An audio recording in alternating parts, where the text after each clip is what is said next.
So he says, I prepare a table before you in the presence of your enemy.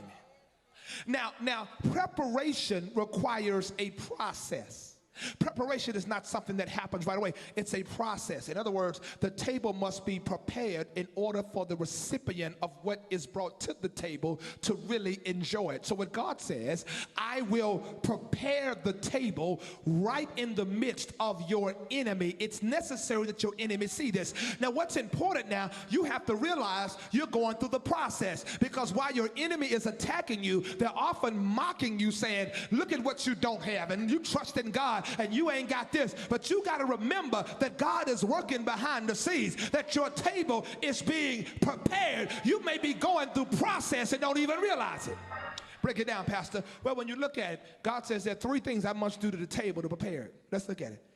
I must clean it, then I'll cover it, then I cater it. Let's break it down. Well, I was in a restaurant, five-star restaurant. It's an interesting scenario. I walked in this five-star restaurant. It wasn't in Nashville, but it was a place I was at. And I walked in, and you know, the hostess took me to the table before they got the other person's stuff off the table, before they got the other person's mess off the table, before they got the other person's mess off the table.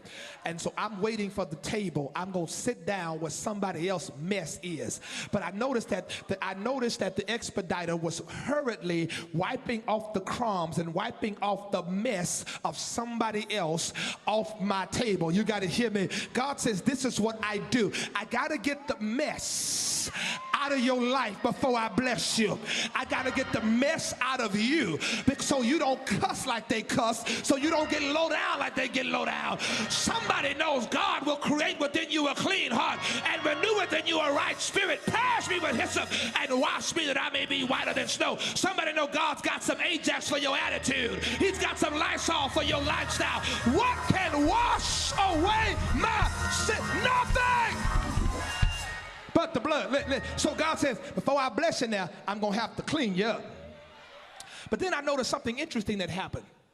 That the table was an old wood table. It was a very expensive table, I could tell. And it appeared to me that some child, somebody playing, either some adult child or young child, had been playing and therefore had taken a knife and had carved in stuff that did not represent the five-star restaurant, had carved in stuff that was permanently now a part of the table. And even though the crumbs and the residue of the topical stuff had been wiped away, there was still stuff etched in by somebody who had been playing, who didn't understand the value of the table. And so what the waiter did after the expediter wiped the table off is took out the tablecloth and popped it and then laid it down and pressed it to cover up what had been etched in. Okay, you're going to get this in a minute. I know God has cleaned you up. I know all the stuff we can see is gone, but there's some stuff in your life that's been caused by people who didn't understand your value, and they left some permanent marks in your life. The truth is, God has covered you. Look at your neighbor, tell him, I've been covered. Tell him, I got some deep issues, but God has a covering.